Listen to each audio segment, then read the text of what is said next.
It used to be that state need grant, this chart, and I dropped the years off because you just couldn't see it anymore, was just virtually entirely the orange color, which means that all of the students who were eligible for state need grant, or virtually all, were served by the dollars that were provided during that year.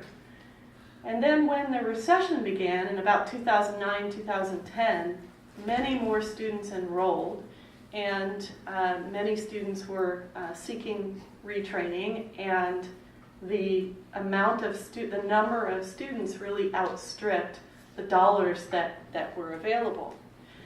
Now, the legislature didn't change the student eligibility in order to make the budget work. They didn't say, well, we'll just serve, fewer students who are lower income and sort of define the problem away and make this chart look good.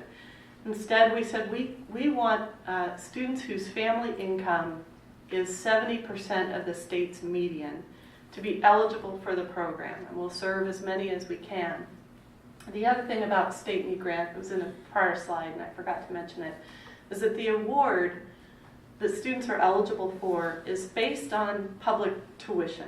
You can attend as a student attending a private, but you're going to get basically the amount of the students that are at the public institution.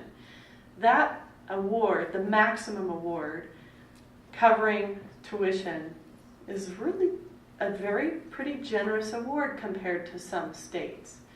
Now, we've prorated it by income, so as the income rises, the students that are still eligible, they're going to get a lower amount. Many colleges know that they're going to run out of funding, so they will prioritize in different ways. So the blue represents students that are getting 0. So the students in the gold are getting a nice grant award, and the students in the blue get 0. So they're fully unserved, eligible students. Even as we've come out of the recession and some enrollments come down and folks return to work, especially in the community and technical colleges, as you can see, the total numbers have gone down a little bit, but not that much. There are still many needy students enrolled in college. So we still have 21,000 students without any state need grant. So the folks that are in the blue, Yes. they would actually get like a financial award that would actually have that student need grant on there, correct? No. And it's actually not funded, right? No, and that's a great question. So the question is, does that award letter for the blue student say state need grant eligible, award amount 0? And the answer is no, right, Brian? So to follow up with that, I want to say that that's not true, because I've got a student here that has that student need grant awarded for this current quarter, and that amount has not been paid, but it's actually on the paper. So it might be some colleges are using a wait list mechanism, and so you see it. But for the most part, these students are not aware. So I'm talking generally across the state. And I think the reason why that's important is because that makes this group absolutely critical. Because there are a lot of students that don't know what they could have had. And they're not advocating because of that. And I'm glad. And what this is highlighting, because what is she saying? I've got it right here. What this is highlighting is that state need grant is what's referred to as a decentralized program. It's a state program with a whole lot of rules around it. But as Brian mentioned, the state allocates to the institutions, and the institutions are the ones that are going to identify who is going to receive it, how much, report back to the state.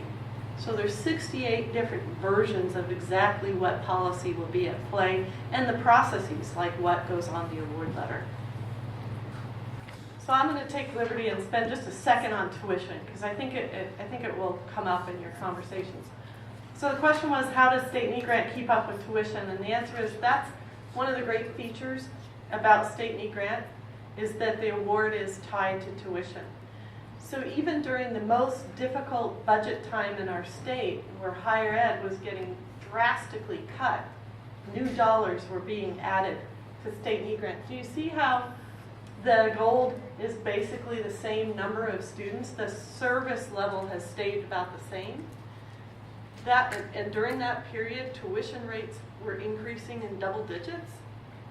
That's because awards are tied to tuition. So that required a commitment and many new dollars.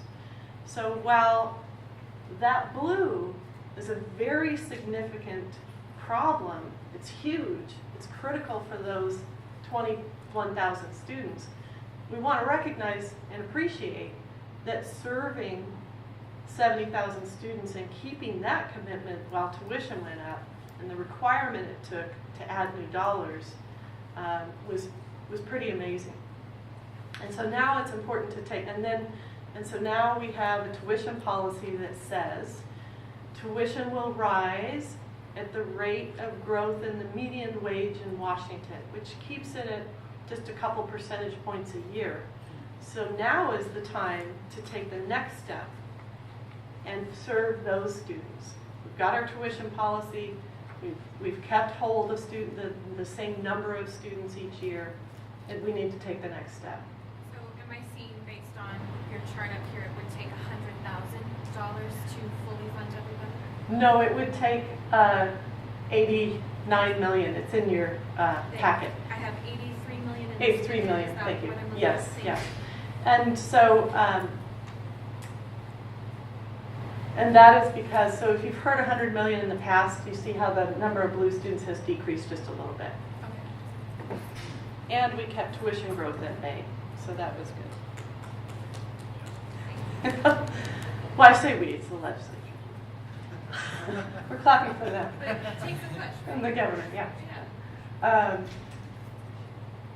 So, I showed you some research and told you we have some one-pagers on student outcomes and what the statisticians say about the impact of state need grants.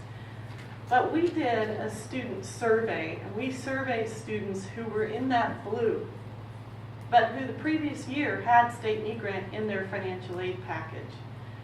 And I have, a 2-page document to give you more details, but the combination of looking at our own data and looking at that survey, we know there are consequences of not receiving state need grant. Students borrow a higher percentage of students are borrowing, and those who are borrowing have higher loan amounts than other students.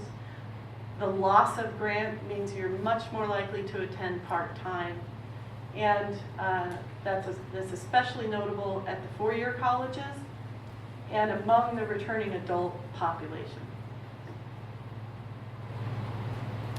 This is from the survey, and this won't be a surprise to you, but survey data can be very qualitative, and what I remember from this survey is when you download the results and you have this huge file, I did a search on the word stress.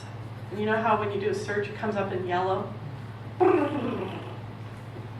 That's what came through for me in terms of the consequence of not receiving state need grant, is the impact on eating and living and other critical choices. So thank you. So Edward Esparza from the State Board of Community Technical Colleges pointing out that the research shows when you're going full-time and you have to yo-yo and drop down to part-time, that you lose your momentum and it significantly affects your progress. And you might have an educational plan in place and classes are only offered at certain times and everything is out of whack and it affects your work schedule then, which is often what is requiring the part-time.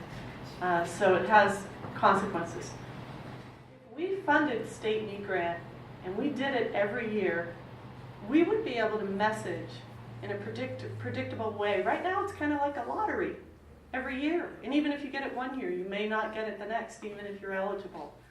So I think the first point here is critical, which is fund it and fund it on an annual basis in a predictable manner. And we will be able to work with our partners and really give students hope and have you understand. So when you're in the blue, there won't be any blue, and students will know and they'll be able to plan for it. So that's one point. I mentioned earlier, College Bound and State Need Grant really work together. About a fifth of the State Need Grant students are college bound. That's important too, a fifth. So it's not the whole program, but it's an important component of the program. Key challenge areas, Edward mentioned a healthy economy in each region and wherever the student returns. That's missing from here. But really helping students return to college, those that are adults, closing opportunity gaps.